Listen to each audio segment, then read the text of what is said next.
Hello you lot, Miller Corner here, welcome back once again. And if you saw the video that I put out at the beginning of this week, I basically ranted about everything that sucks about being into cars in the UK. From expensive insurance to poor weather to crap road conditions, there are plenty of things that could put off the budding car enthusiast in Britain. I started off, like most people's weeks, in a bad mood, ranting and raving about all the things that suck, and now that it's Friday, I think it's time we talk about the good things, because it's not all doom and gloom. There are some things about being into cars in the UK that are awesome, and there's no doubt we need to celebrate it, we need to shout about it, because actually, compared to some countries in the world, we're not bad. And I want to start with the cars themselves. In the UK, cars are cheap.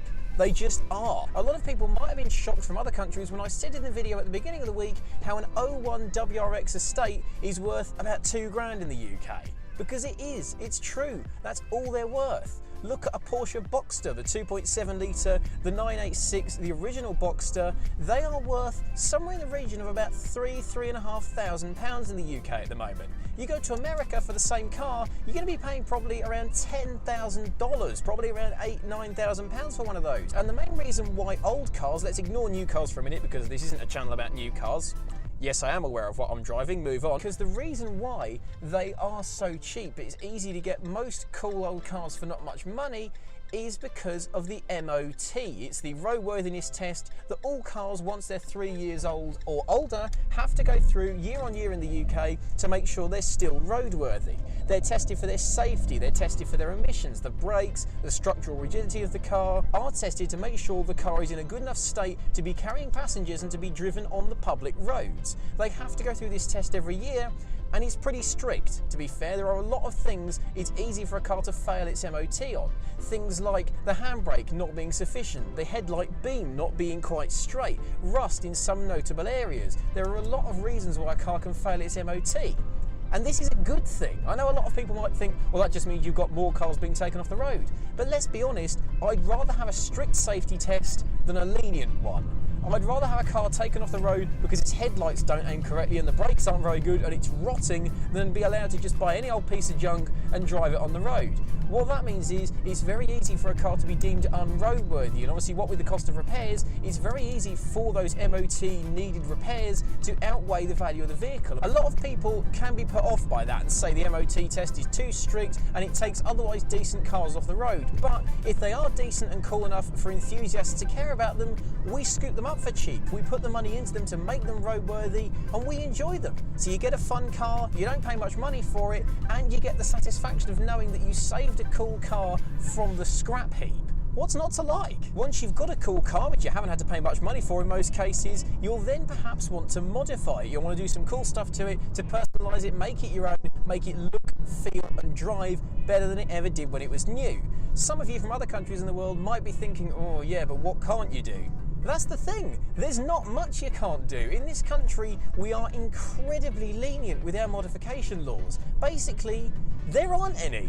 The only couple of things you're not allowed to do are just basic common sense. You're not allowed stupid coloured bulbs for your headlights. They have to be either bright white or that kind of off-white yellow that halogen bulbs are, and you're not allowed slick tyres on the road. You have to have at least a degree of tread in your tyres, minimum 1.6mm, for them to be road legal. And you're good to go, basically. There are no limits on ride height, there's no limits on engine swaps, there's no limits on emissions, provided it passes an emissions test. You don't even actually have to run a catalytic converter. If you can put your car through an MOT, they do the emissions test and it is below the maximum level that they allow, you're all good to go. You can go crazy with mods on a car in the UK.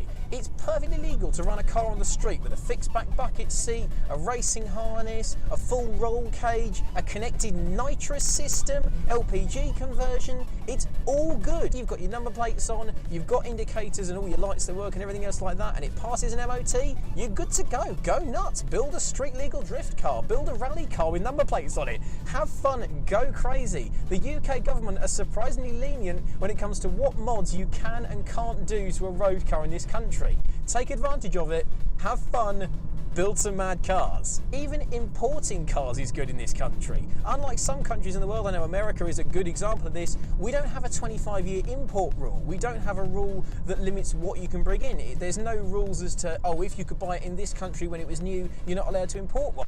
Our import laws are basically non-existent. As long as the car is brought into this country legally, you pay all your taxes when you bring it in and all that kind of stuff, and of course you can find an insurance company that will actually insure it for you, which the more quirky and unusual it is, that might be a bit of a struggle, but there are companies out there that insure imported K cars and stuff, so it's definitely not an impossibility. Import whatever you like, because there's no limits to what you can bring into this country as long as you declare it, as long as you insure it, do all the legal stuff. Go for it, have fun. Bring in a 1920s Cadillac, bring in a K car, bring in a three-wheeler. You're all good, bring anything in. Gets me thinking, what should I bring in? And I think possibly one of the best things about being a petrolhead in the UK is the Verby Road.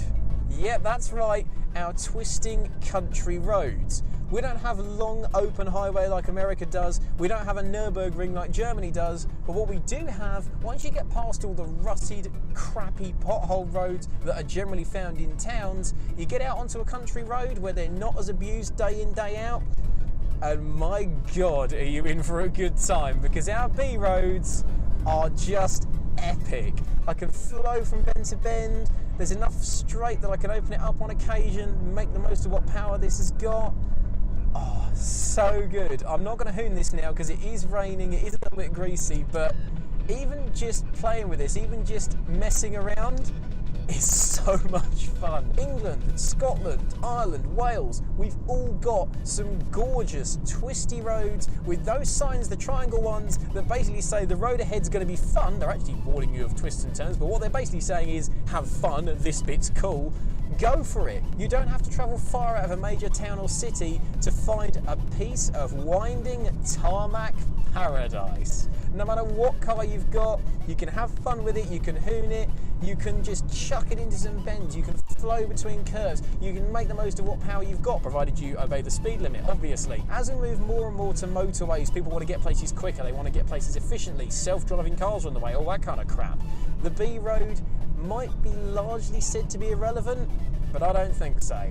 I think the B road is this country's way of giving back. When you think about our automotive heritage, our history with cars in this country, it streams from winding, twisting country roads. Classic sports cars like the MGB, like the Triumph Spitfire, like the E-Type, they were all developed and refined and honed on twisting, flowing country tarmac. Lotus still develop their cars largely on a small test track that's meant to emulate a country road. There aren't too many long straightaways, there's just flow after flow, curve after curve, because that's what we love in this country. If you want to have fun, you can go to a track day, or you can just go out of the city a little bit, find some countryside, and have fun. So there you have it then, 3 reasons why being into cars in the UK isn't so bad after all. When you finish watching this video, get in your car or on your bike, get out, have fun, find a mad country road, enjoy the fact your car costs less here than it would anywhere else in the world most likely,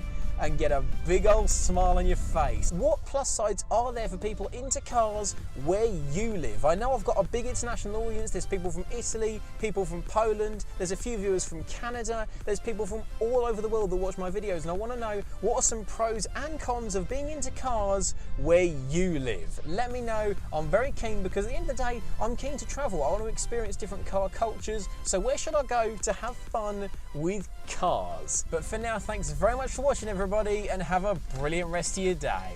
Catch you soon, and have a good one.